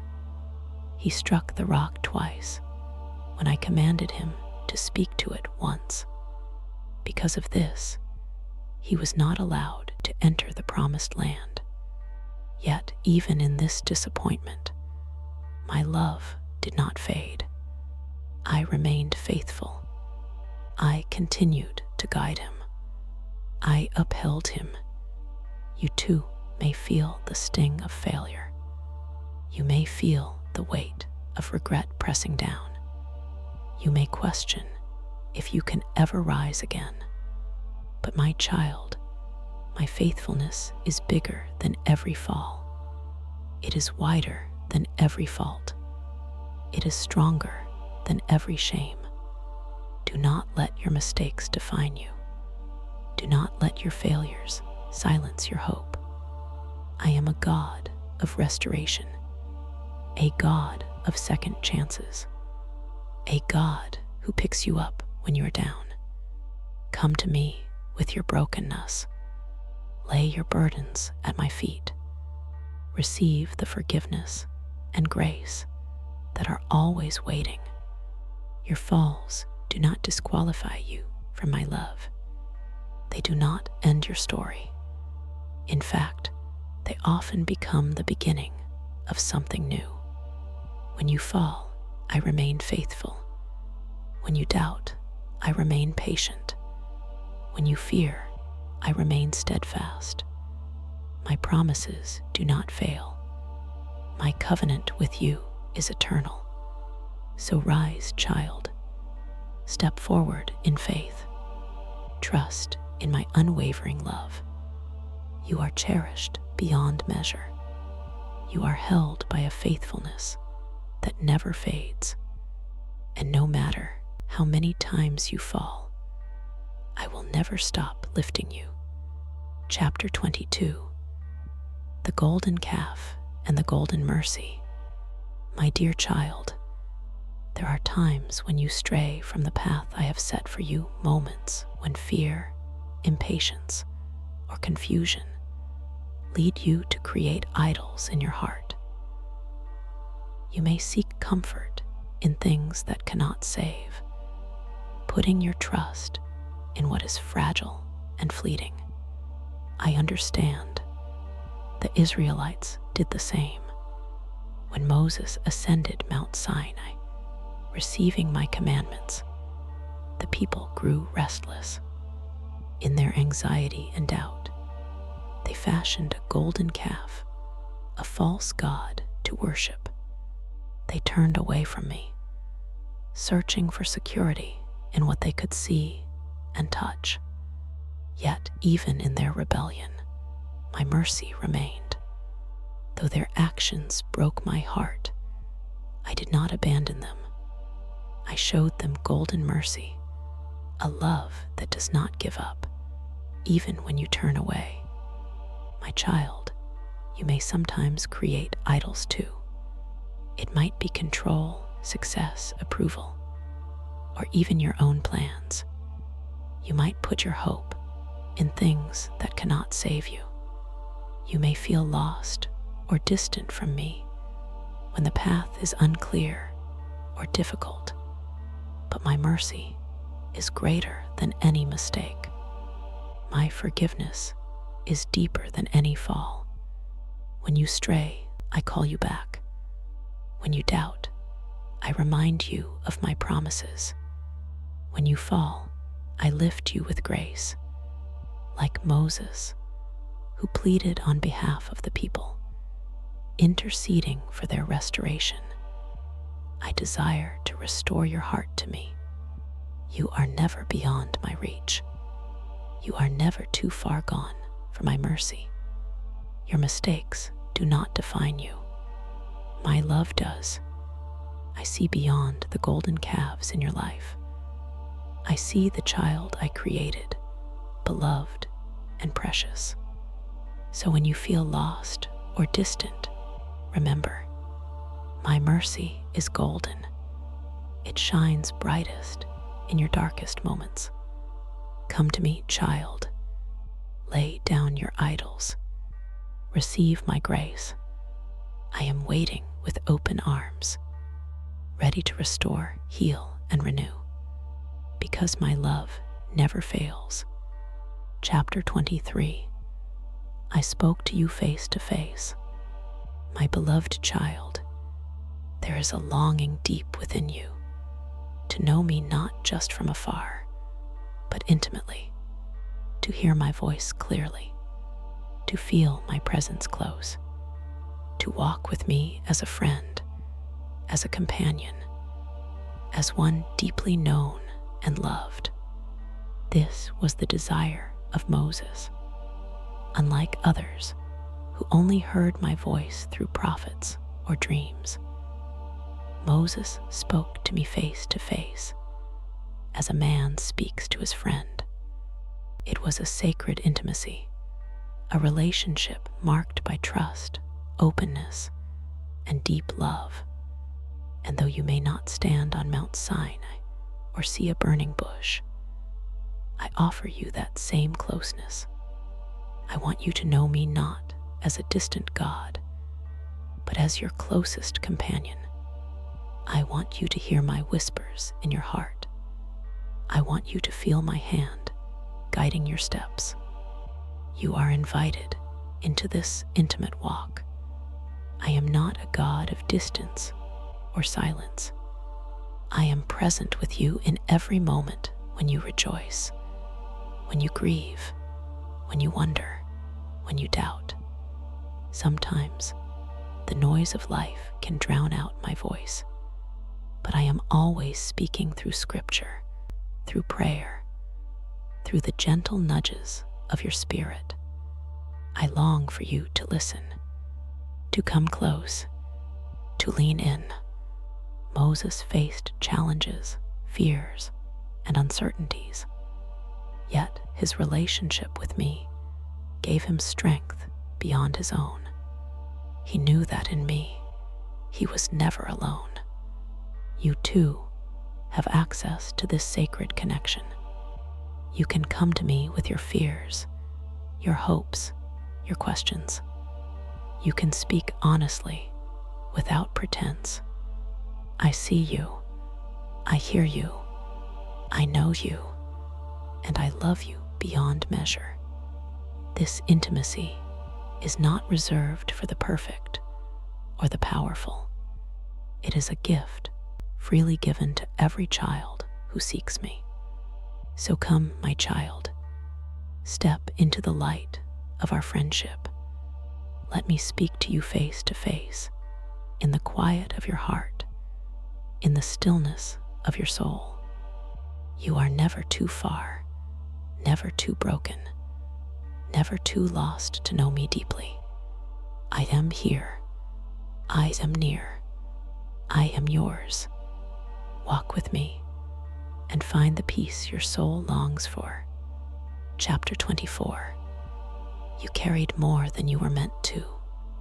My beloved child, I see the burdens you carry, the weight of expectations, pain, and responsibilities too heavy for your shoulders. You have carried more than you were meant to carry, and your spirit grows weary. You have tried to be strong for others, to fix what feels broken, to bear the burdens of those around you. But I want you to know this truth today. You were never meant to carry it all alone. Even Moses, a man chosen for a great task, felt overwhelmed by the weight placed upon him. He carried the hopes and fears of an entire nation. He bore the responsibility of leading people through a wilderness filled with doubt and struggle. And he needed help. I provided Aaron to stand beside him, to share the load, to speak when Moses was weary, to carry what Moses could not bear alone. You too have help more than you realize. I am here. I send others to walk beside you. I provide strength when yours runs out. You do not have to carry the heavy burdens in silence or solitude.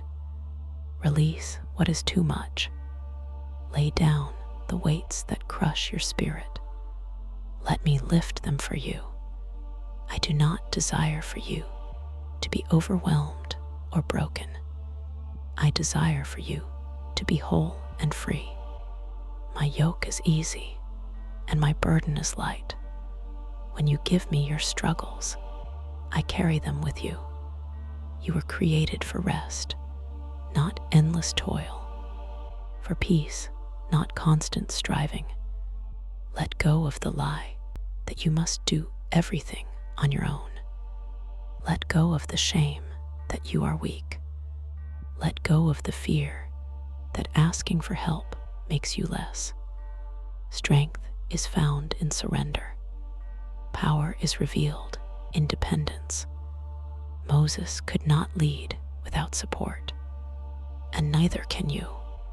There is freedom in giving your burdens to me. There is healing in trusting others. There is peace in knowing you are not alone. Tonight, let your heart rest. Release the weight you have carried too long. Receive my love and grace enough to sustain you. You are not alone. You are supported. You are deeply loved.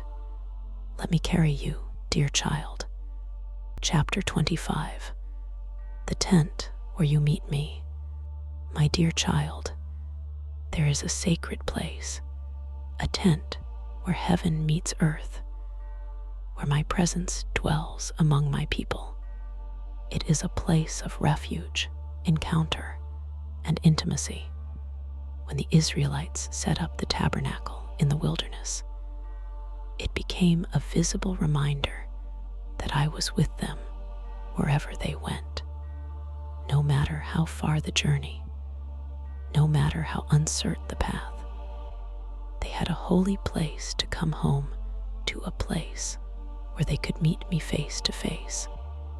You too have a sacred tent in your life, not a physical structure, but a place of communion and peace where you can encounter me. It is found in quiet moments of prayer, in the stillness of your heart, in the openness to my voice.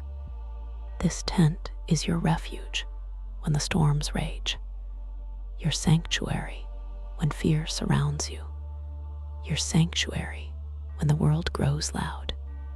I am waiting there for you, ready to meet you, to listen, to heal. Sometimes life pulls you away from this sacred space, busyness, distractions, pain. But I call you back again and again. Return to the tent where you are known and loved. Return to the place where forgiveness flows freely. Return to the space where your soul is refreshed. In the tabernacle, the priests entered to offer sacrifices and intercede for the people. You are called to enter with a heart willing to receive grace and extend it. Bring your fears, your doubts, your burdens. Bring your joys, your hopes, your gratitude. Bring all of who you are. I am not a God of distance. I am near. I am present.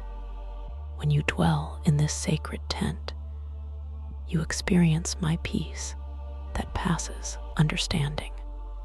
you find strength beyond your own. You discover a love that never fails. No matter where your journey leads, remember, you are never far from my presence. I am always with you, in the tent of your heart, in the quiet moments, in the deepest places. Come, my child, enter the tent where we meet, and be renewed. Chapter 26. When you intercede, I listen. My beloved child, there is a power in your prayers, especially when you pray for others. When you intercede, standing in the gap, lifting up the needs and burdens of those you love, your voice reaches me in a special way. Intercession is an act of love and faith. It is a bridge between hearts, a channel through which my grace flows. When Moses interceded for the Israelites after their rebellion with the golden calf, he stood before me on their behalf, pleading for mercy. His heart was moved by compassion. His voice was filled with boldness and humility. And I listened. Your prayers, too, carry weight in my heart. They are never ignored or dismissed. Sometimes it feels like your intercession changes nothing. You wonder if your words make a difference, if your cries reach my ears. But I am here to assure you, when you intercede, I listen. I hear every whispered plea, every tear-filled prayer, every earnest request. Your intercession aligns your heart with mine. It opens the door for my intervention. It releases my power in ways you may never see, but that ripple through eternity. You do not need eloquence or perfect words. You only need a willing heart. When you lift others up, you are joining me in my work. You are co-laboring in love and mercy. I honor your faithfulness, your compassion, your perseverance. Even when answers seem delayed, trust that I am working behind the scenes. Even when burdens remain heavy, know that your prayers are a balm for my people. You are my voice for the weary, my strength for the weak, my hope for the hopeless. So keep praying, keep interceding, keep standing in the gap. I am moving. I am listening. I am answering. You are not powerless. Your prayers matter. Your faith is mighty. Let your heart be encouraged today, because when you intercede, I hear and I act. Chapter 27. The journey is not without pain. My dear child, there are roads you must walk that are not easy, paths filled with struggle, loss, and heartache, journeys where the sun seems to hide behind clouds and the weight of sorrow presses down. I want you to know this truth. The journey is not without pain. Even Moses, the great leader I chose, walked a path marked by hardship. He faced rejection, frustration, and disappointment. He experienced moments when hope seemed distant, and his spirit grew weary. You are not alone in your suffering. Pain is part of the process of growth. It shapes you, molds you, and prepares you for the promises ahead. When you feel broken, know that I am close. When you feel lost, know that I am guiding. When you feel weak, know that I am your strength. Do not be discouraged by the difficulties you face. They are not signs that I have abandoned you, but evidence that you are moving forward. Sometimes the hardest roads lead to the most beautiful destinations. Trust in me when the way is unclear. Lean on me when your strength falters. Rest in me when the journey feels long. I am with you every step of the way. Remember, my child, even through the pain, there is hope. There is healing. There is victory.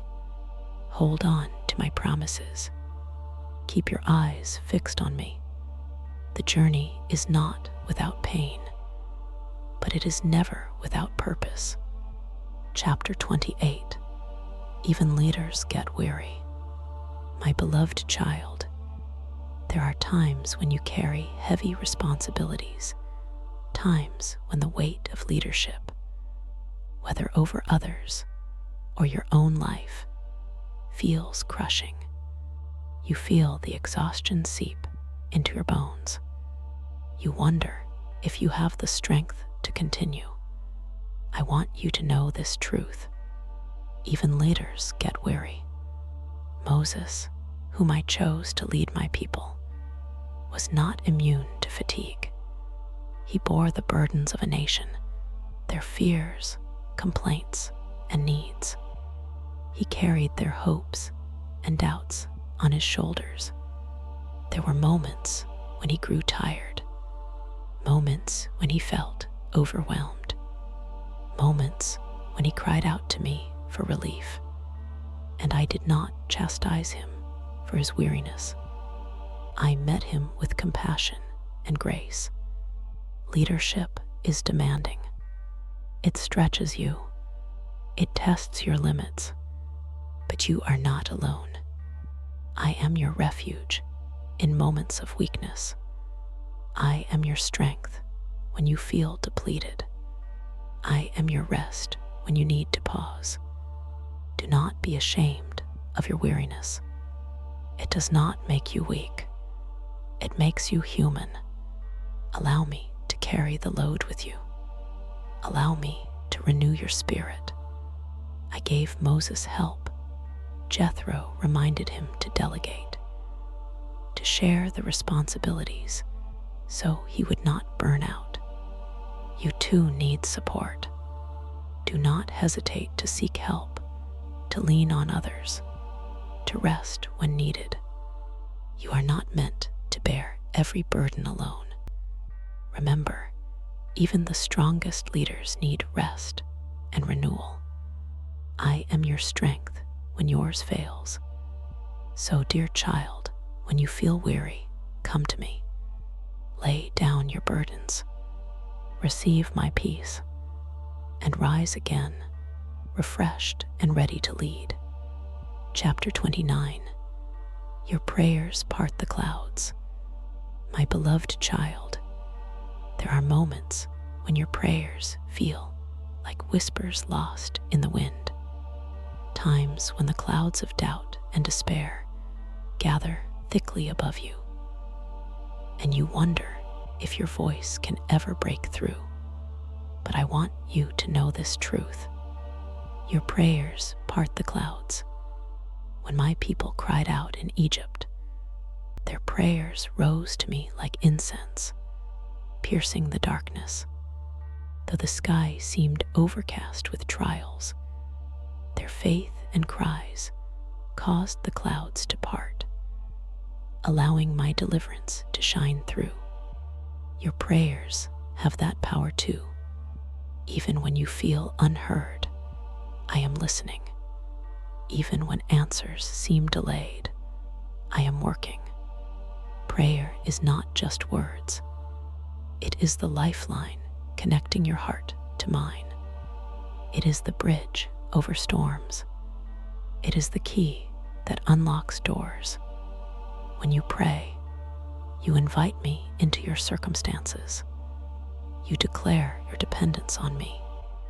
You open your heart to my intervention. Sometimes the clouds seem thickest just before dawn. Sometimes the darkest moments precede the greatest breakthroughs. Hold on to your prayers, child. They are the light that pushes back the shadows. They are the fire that warms your soul. They are the voice that calls forth my power. I honor your faithfulness in prayer. I am moved by your persistence.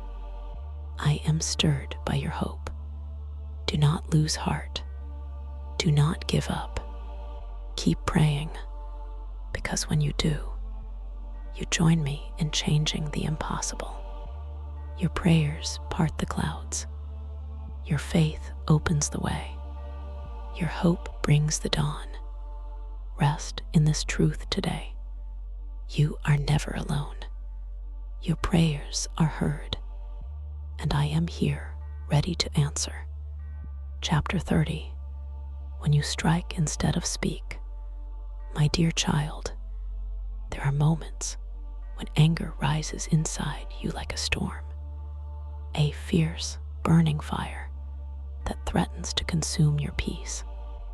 In those moments, you may be tempted to strike out, to lash, to fight, to let words or actions hurt those around you, or even yourself. I see your struggle. I understand the pain beneath the anger, the hurt that fuels it. But I want you to know, when you strike instead of speak, you miss the healing that comes through gentle words. Moses knew this well. There was a time when he struck the rock twice.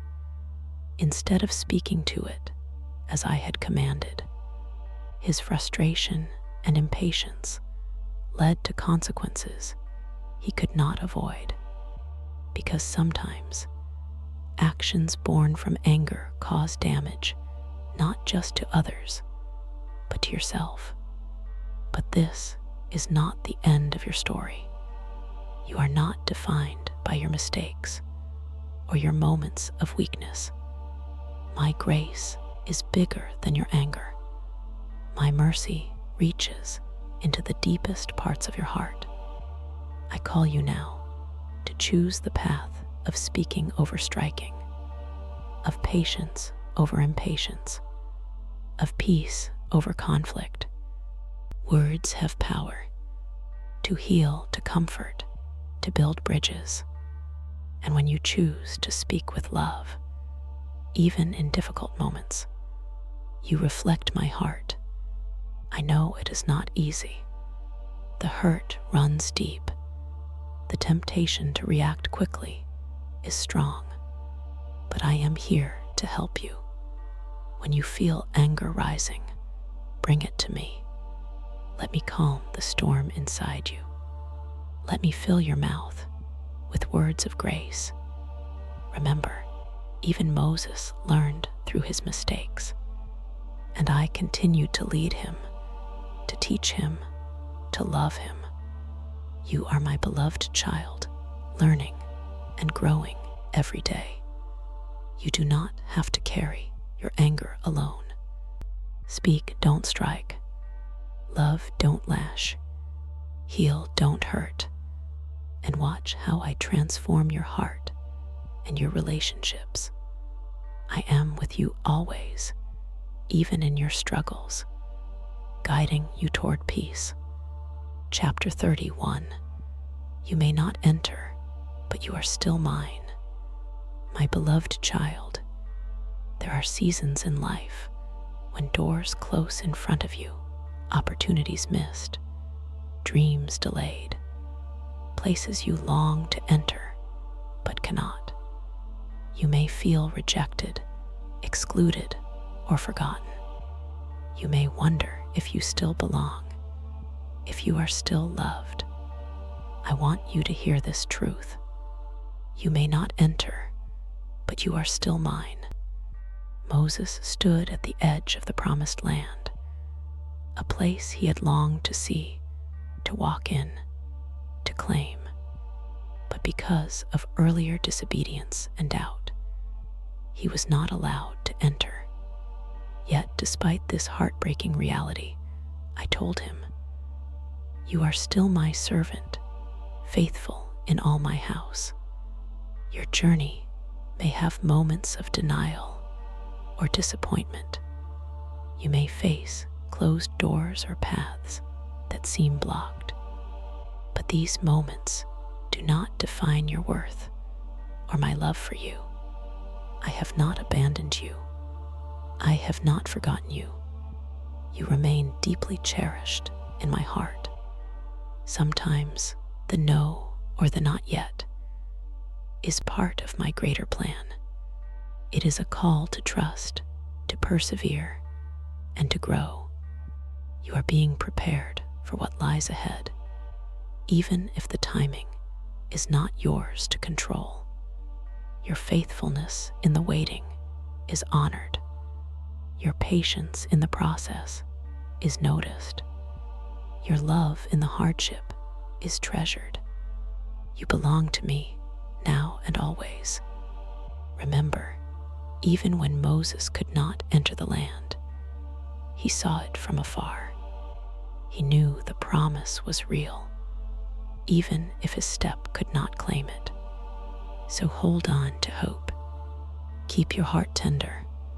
Trust that I am working all things for your good. Your place in my kingdom is secure. Your identity in me is unshakable. No closed door can separate you from my love. No denial can erase my promises. You are mine forever. Rest in this truth, dear child. You may not enter this season, but you belong to me always. Chapter 32. There is grace even in discipline. My beloved child, there are times when discipline feels harsh, when correction feels like judgment, and the weight of consequences presses down on your spirit. You may wonder if I have turned away, if my love has faded, but I want to reassure you now. There is grace even in discipline. When I led the Israelites through the wilderness, discipline was necessary to guide them toward the life I intended. There were moments of correction, consequences for choices that strayed from my path. But my discipline was never rejection. It was an expression of my love. Like a loving parent who corrects a child, I discipline to protect you, to teach you, to shape you. Discipline is a sign that you belong, that I am invested in your growth. It is not punishment, but preparation. Even Moses experienced my discipline. He faced consequences for striking the rock when I commanded him to speak. Yet my love for him never wavered. I continued to guide him with patience and mercy. You may feel weighed down by correction or setbacks. You may wrestle with feelings of shame or failure.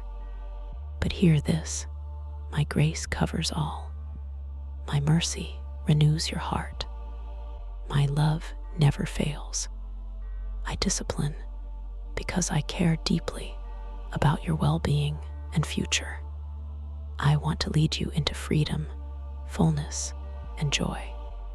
So when you face correction, receive it with a heart open to learning. Let it refine you, not define you. Let it draw you closer to me. Remember, discipline is not the end. It is the pathway to growth. Grace walks beside discipline, healing and restoring. I am the God of second chances. I am the God who lifts you when you fall. I am the God who transforms your struggles into strength.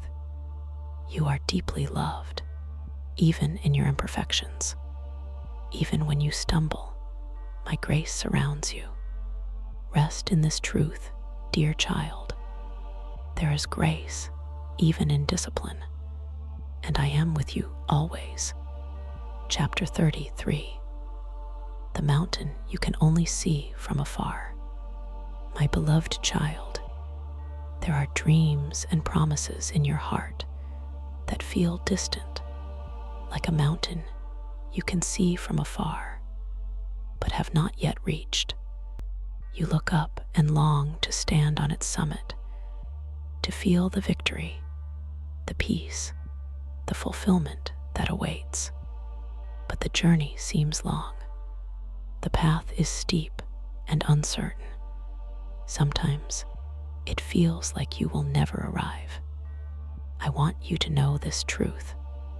It's okay to see the mountain from afar and still keep walking. Moses, too, saw the promised land only from a distance. He led my people through wilderness and trial, but the mountain's peak was not for him to climb. Though he did not enter, his faith and obedience paved the way for those who would follow. Your journey may have detours, delays, and disappointments, but each step you take is part of my plan. Even when the summit is out of sight, my presence surrounds you. I am your strength in the climb. I am your hope in the waiting. Remember, the journey shapes you as much as the destination. The lessons learned on the way prepare you for all I have promised. Do not despair if you cannot yet touch the mountaintop. Do not lose heart if your dreams seem distant. Keep walking, keep trusting, keep hopping. I am with you every step. I am your guide, your comfort, your strength. The mountain may be far, but my love is near, and that is enough. Rest in this truth tonight.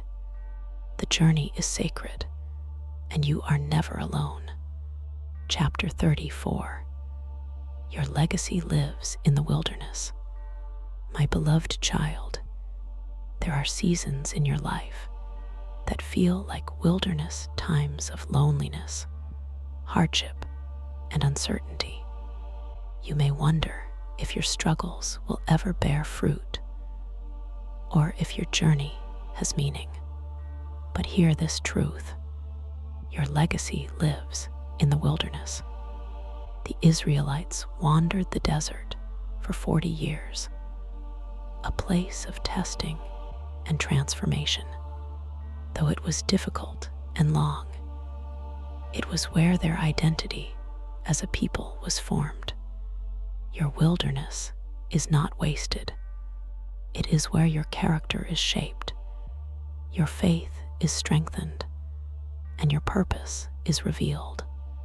Even Moses spent time in the wilderness, learning, growing, preparing to lead. You are not alone in your wilderness. I am with you, guiding you through every step. What you endure now will become the foundation for your future. Your patience, your trust, your perseverance, they are part of the legacy you build. Do not despise the hard times. Do not lose heart in the waiting. The wilderness is fertile ground for growth. It is where my love teaches you to depend on me. Your story is not just about survival, it's about legacy. When you walk through the wilderness with me, you carry a legacy of hope, faith, and courage. Hold on to this promise. Your journey has meaning. You are planting seeds that will bear fruit beyond what you see today. Rest in my presence. Trust my timing. Your legacy lives in the wilderness, and it will shine brightly for generations to come. Chapter 35. Your hands raised won victories. My beloved child, there are moments when you feel powerless, when the battles around you seem too great, the obstacles too high. You may wonder how victory can be yours when the fight is so hard. But remember this: your hands raised won victories. When the Israelites faced their enemies at Rephidim, the battle seemed impossible. Moses stood on the hill, holding up his hands in prayer and intercession. As long as his hands were raised, the Israelites prevailed. When his hands grew weary and fell, the battle shifted. But when his faithful friends helped support his arms, victory was secured. This story is not just about physical battle. It is about faith, persistence, and partnership. Your raised hands, your prayers, your trust, your willingness to keep going are powerful. Even when you feel weak, your faith can move mountains. Even when you feel alone, you are not without support. Even when the struggle seems endless, your perseverance brings breakthroughs. Your hands raised in surrender, in prayer, in hope, these hands win victories. You may feel tired. You may feel like lowering your hands. You may doubt your strength, but I am calling you to keep your hands lifted, to keep your heart open. Let others help you when you falter. Lean on me and on those I send to support you. Together we will overcome. Together we will triumph. Your victories are coming. Hold on. Keep your hands raised. Trust in my power, because through your faith, your courage, and your raised hands, I am working miracles. You are a conqueror. You are a victor. You are my beloved child. Chapter 36.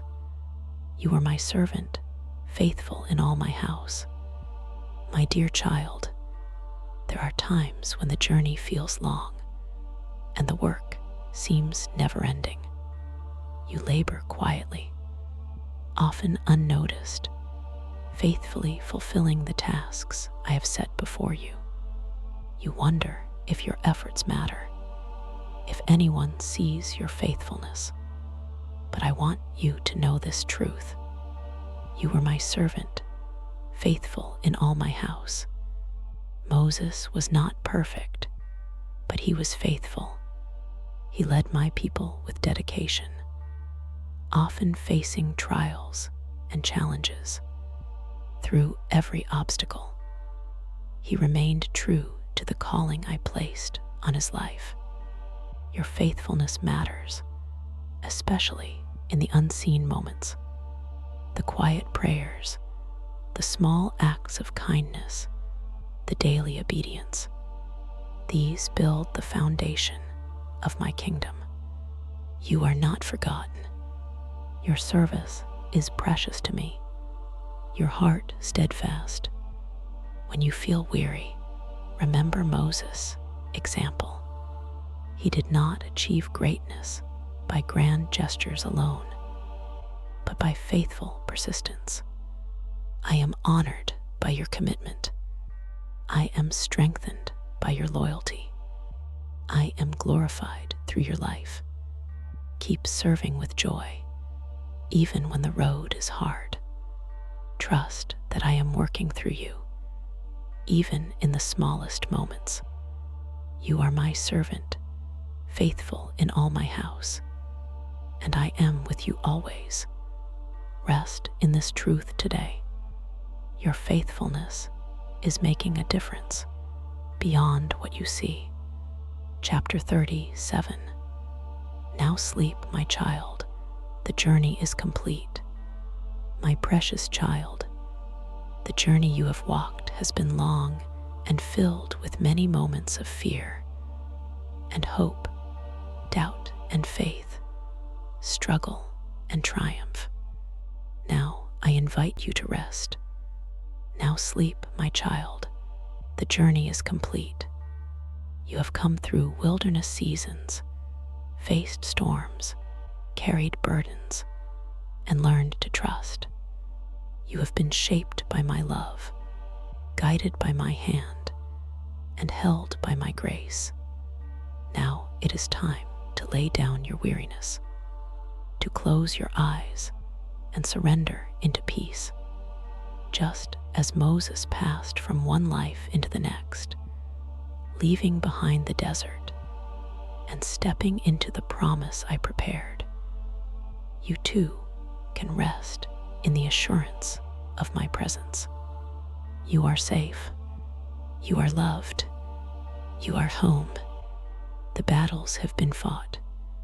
The lessons have been learned. The path has been walked. Now sleep. Let your heart be still and your soul be quiet.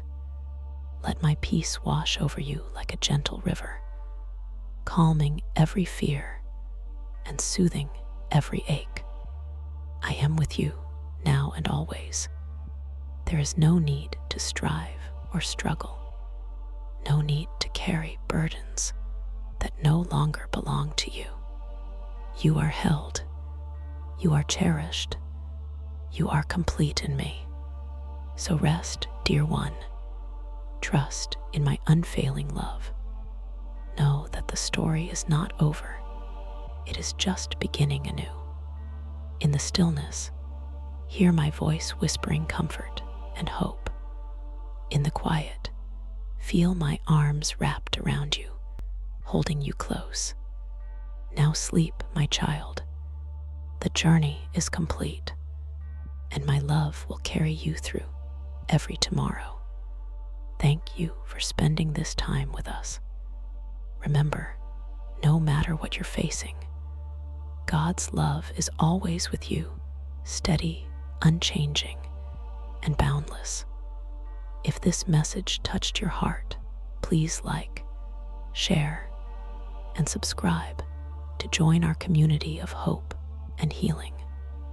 We're here to walk alongside you, one gentle step at a time. Until next time, may you be wrapped in peace, filled with faith, and surrounded by God's endless love. God bless you.